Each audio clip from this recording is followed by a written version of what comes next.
When you first start Warframe, you'll have to choose which Warframe you want to pick as your starter: Excalibur, Vault, or Mag. And while the game does indeed give you a brief rundown of their respective skills, without any prior experience, it's pretty much impossible to tell what's good here and what is not. And since you'll be stuck with your choice, at least for the first couple of hours into the game, you want to make sure to pick the right one. So in today's guide, we're going to look at all of these three Warframes and go over their strengths and weaknesses to answer the question, which Warframe is the best starter for you? Massive thank you to all generous channel members who help me keep the lights on, and now, let's jump right into it. Now, as some of you might remember, I already made a video on exactly this topic back in 2022, and the thumbnail also looked kind of similar. The thing is, in the last year specifically, in 2023, a lot has changed, especially for early game, and I don't necessarily still stand by the statements that I made back then. This is why today we're gonna have the updated version, so if you're starting into the game in 2024, this right now is relevant for you. Also, by the way, just to make sure that you get the full starting player experience when you watch this video, I only used very early game setups, early game weapons in the footage in the background, so what you're seeing right here is what you're getting when you start the game. But alright, let's look at our first Warframe now. Starting out with the one and only, the man, the legend, the poster boy, and the face that you will have in your mind when you think about Warframe. Of course, I'm talking about Excalibur.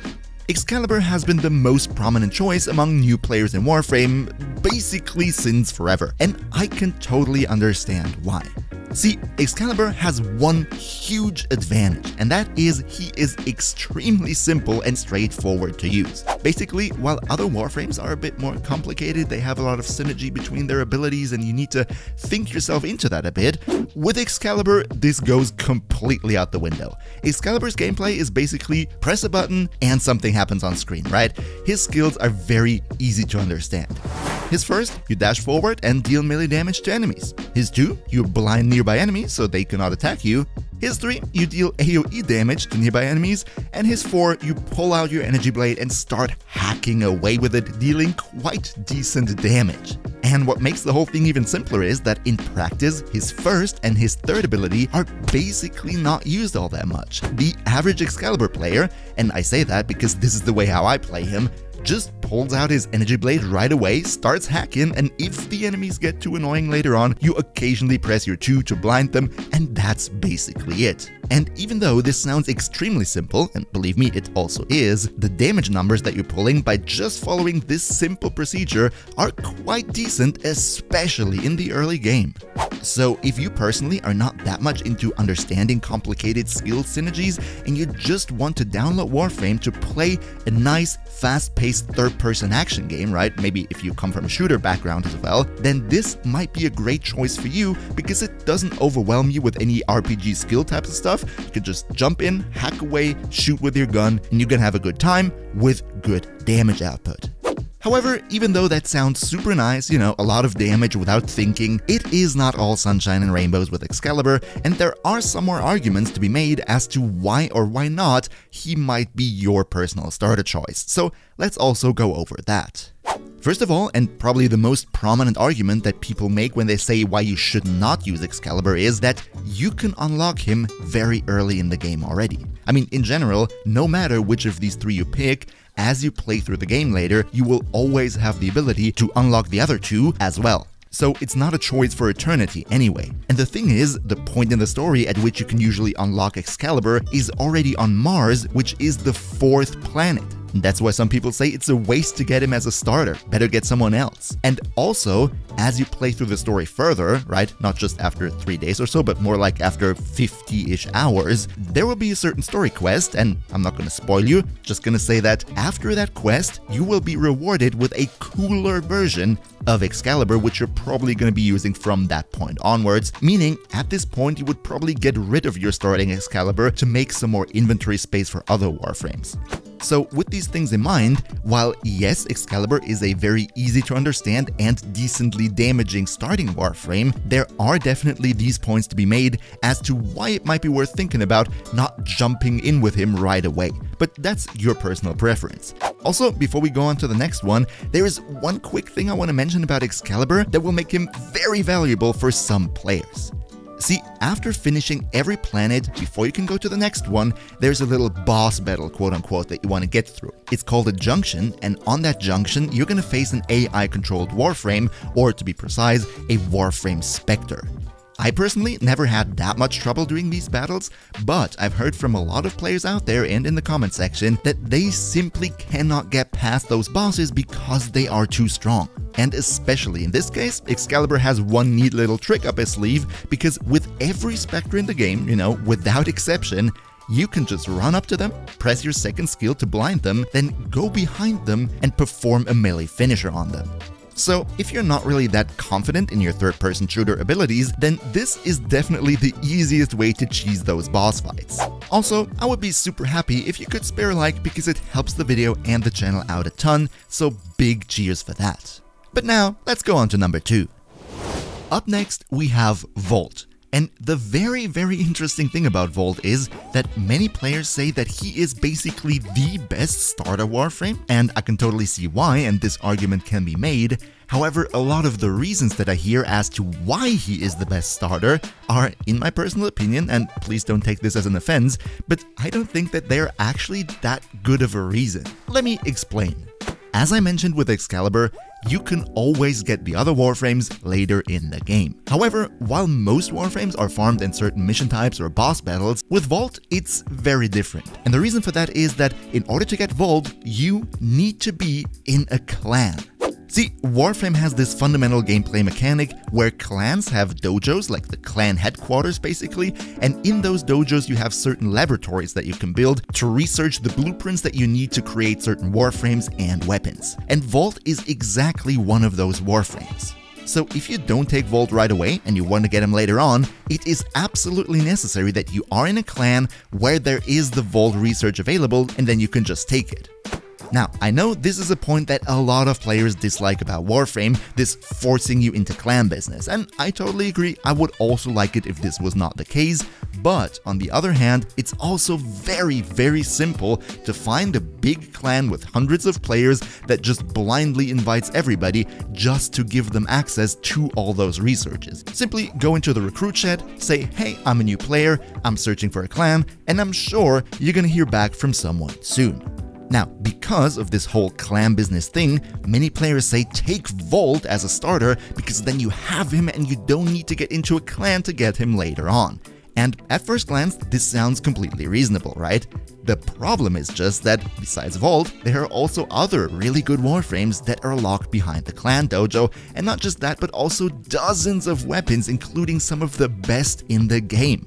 So, like it or not, sooner or later you will have to either build up your entirely own clan with a lot of resources, or go into someone else's clan just to gain access to all of that. Meaning, picking Volt as a starter just because of the clan business is not really a good reason, because you're gonna have to do it anyway sooner or later.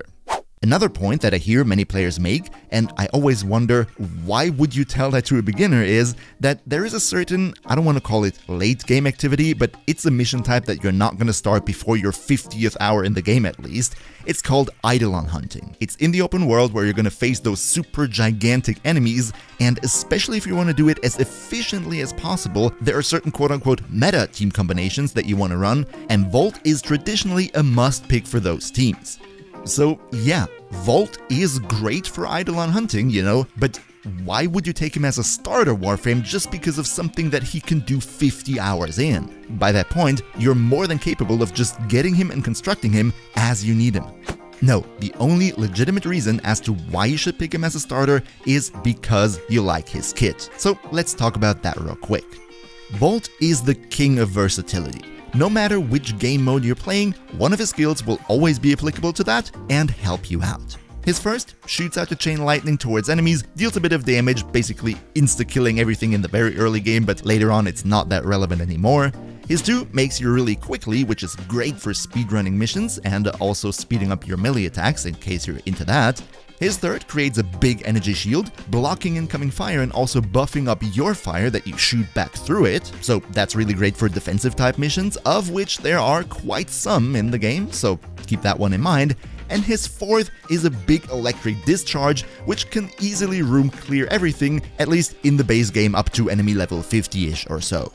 As you see, in contrast to Excalibur, it's not that simple and straightforward, but therefore you get a lot of versatility, so no matter which situation you find yourself in, there is going to be something in your kit that will end up being helpful for you. So, with Volt, yes, it is a totally legit choice to take him as your beginning Warframe, but take him because you like his kit. Take him because you want versatility for different game modes. Don't take him just because someone said 50 hours in you're gonna be able to Eidolon hunt with him. And also don't take him because somebody said, oh, you have to be in a clan to get him otherwise. You're gonna have to be anyway. Only base your decision on whether you like his kit and the versatility or not.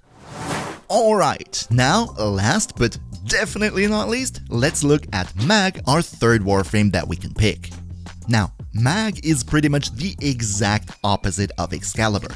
Excalibur is more for the action game type of player, you don't need to put much thought into his abilities and deal decent damage, but Mag is more for the players that really enjoy the quote-unquote space wizardry aspect of Warframe, because she can be insanely powerful to the point where she easily outpowers the other two, especially later in the game.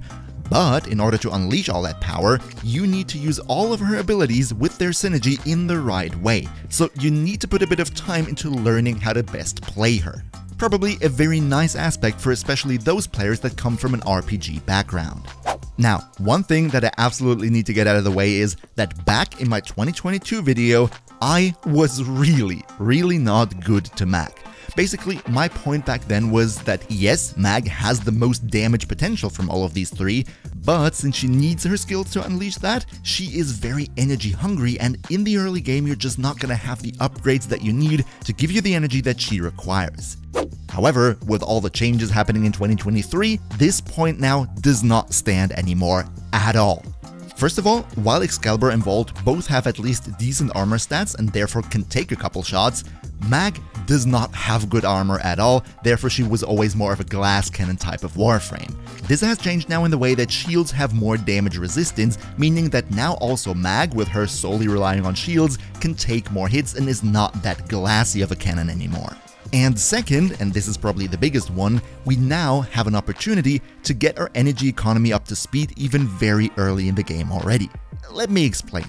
Right from the start of the game, you have access to a little sentinel, like a little drone companion, that you can build from the blueprint that you can easily get from the market. This sentinel is called Diriga and comes with a skill that zaps nearby enemies with electricity. Now, while the damage of this is really nothing to write home about, there is a certain mod that you can put onto Diriga called Synth Deconstruct, which makes it that whenever an enemy dies that has been hit by your companion, aka with the zaps, this enemy has a massively increased chance of dropping a health orb. Combine that with a certain Warframe mod called Equilibrium, which makes it that whenever you pick up health, you also get energy at the same time, and you have a simple and easy way to never run out of energy and always have fuel for all the skills that Mag wants to cast. The Diriga companion is accessible right from the start of the game.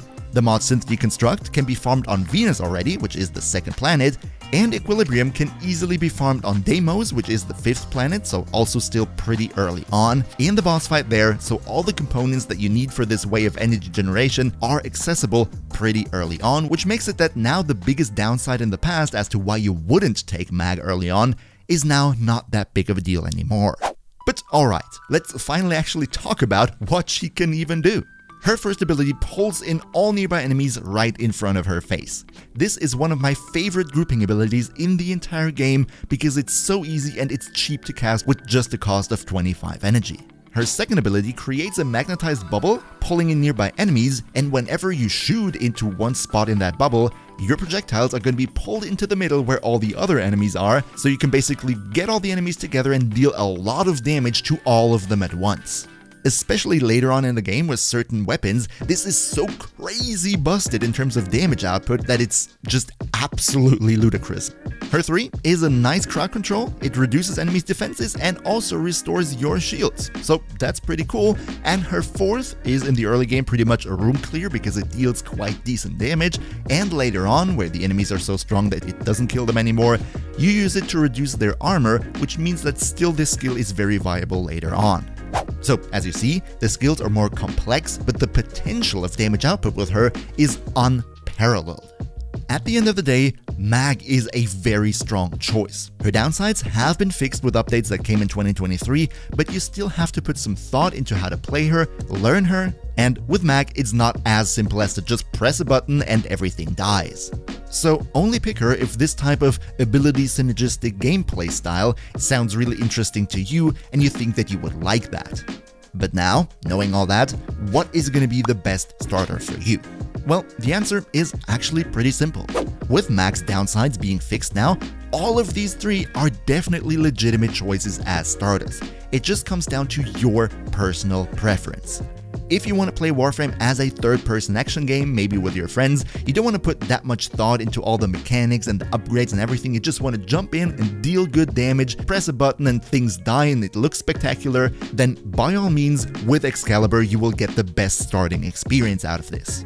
If you like a versatile Warframe that has different skills that can be used in different situations so that you always have something up your sleeves and mainly deal your damage not with the abilities but with your melee and ranged weapons, then Vault is going to be your #1 pick.